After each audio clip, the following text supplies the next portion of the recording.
Hello everyone, my name is Cora and welcome back to my channel, Pampered Pages. It's been a rather busy day. We have been getting ready for Hurricane Helene to arrive. We have everything we need, and in the event that we do need to evacuate, we thankfully have a couple places that we can go. I'm going through my mental to-do list. I don't think I need to do anything else while I'm out. We went and picked up a few groceries this morning. I've already cleaned off our patio. I've been updating myself very frequently. Like I said, in the event that we need to evacuate, we shall. But right now, we are staying updated and staying prepared. Let's make the most of this evening. I'm not sure what dinner will entail, but I have some cozy candles and I have some shows to watch on Netflix.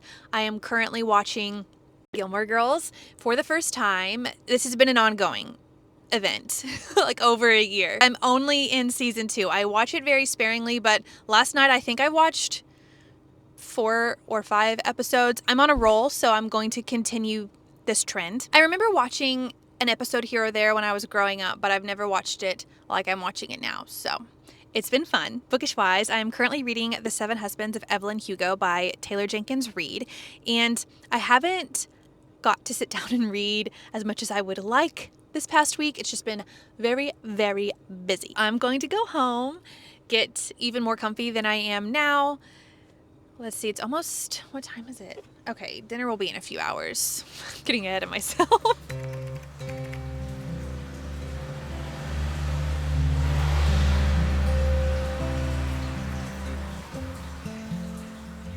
Brought my computer work over to the couch. I'm cozied up with my little guy. Sorry, buddy. I didn't mean to scare you. I don't know if you can hear it, but it is raining pretty heavily. Let me check the current cone. Open. Let's look.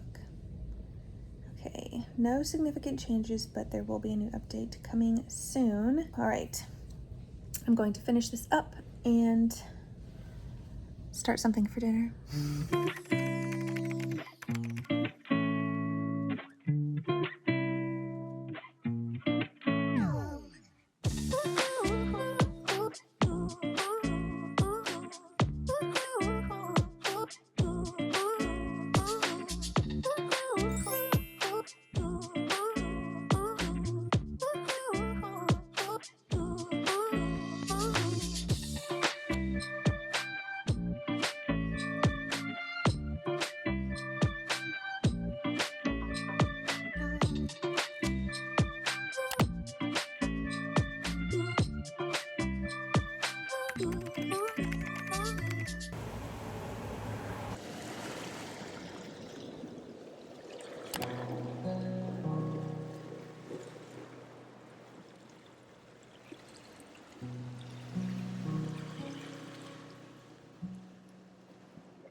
Good afternoon. It is the calm before the storm. Within the last few hours, the winds have started to pick up quite a bit. We were able to enjoy a walk.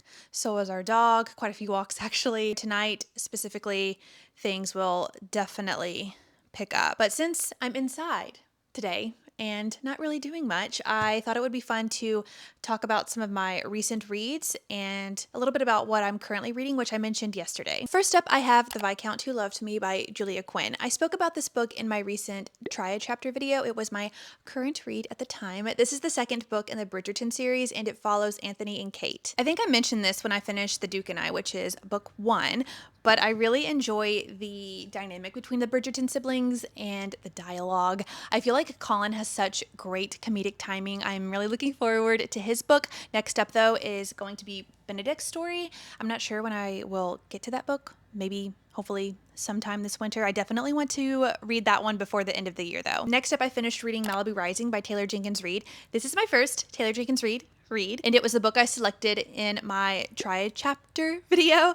I really enjoyed it. It made me even more inspired to begin The 7 Husbands of Evelyn Hugo, which was also a book that had been sitting on my shelves for a while, and it's also my current read. I really enjoyed the setting in Malibu Rising, and As I just mentioned about the Bridgerton series, I enjoyed the dynamic between this particular group of siblings. However, the foreshadowing and the symbolism, in my opinion, were very well done. When I finished this book, I immediately flipped back to the beginning and reread the prologue. Now that I'm thinking about it and speaking my thoughts, I can definitely pinpoint some similarities between these two books. In The Viscount Who Loved Me, we have Anthony, who is the eldest Bridgerton sibling, and in Malibu Rising, we follow Nina a lot, who is the eldest sibling in her family.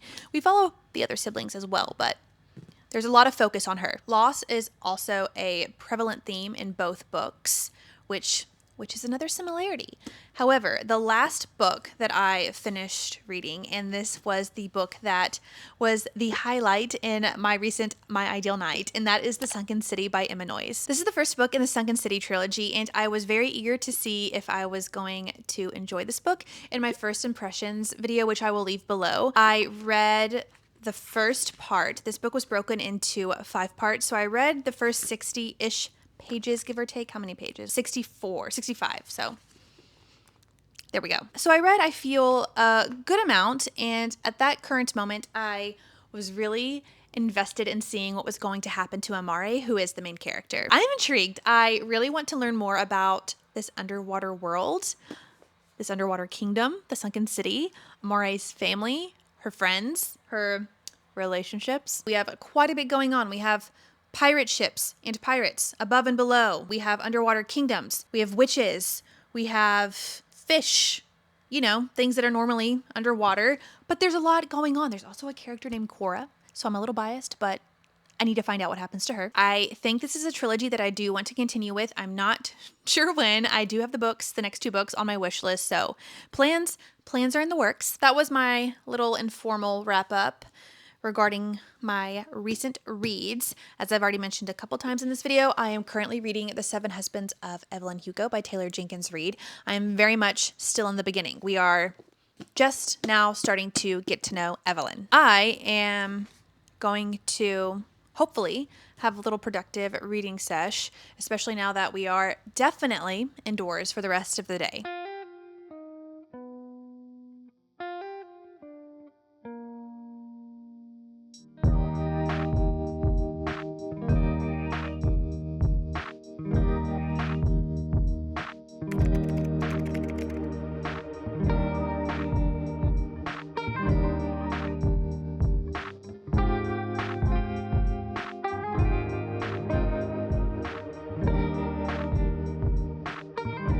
It's the following morning and we are all okay. We were not in a mandatory evacuation zone or in the direct path, and we primarily received very strong winds and some rain, mostly winds. I know some surrounding areas received extensive and devastating flooding, especially from the storm surge. The images and videos are absolutely heartbreaking, and I just sincerely hope everyone was able to locate safe places and are okay in all areas affected. As the day progresses, I'm sure we'll receive more information. Speaking of, I did receive a county text this morning regarding road conditions, so we will continue to monitor those updates and of course exercise caution. But I wanted to give you one last final update before I ended today's video. As always, thank you so much for watching, and I look forward to hopefully seeing you soonish. Bye!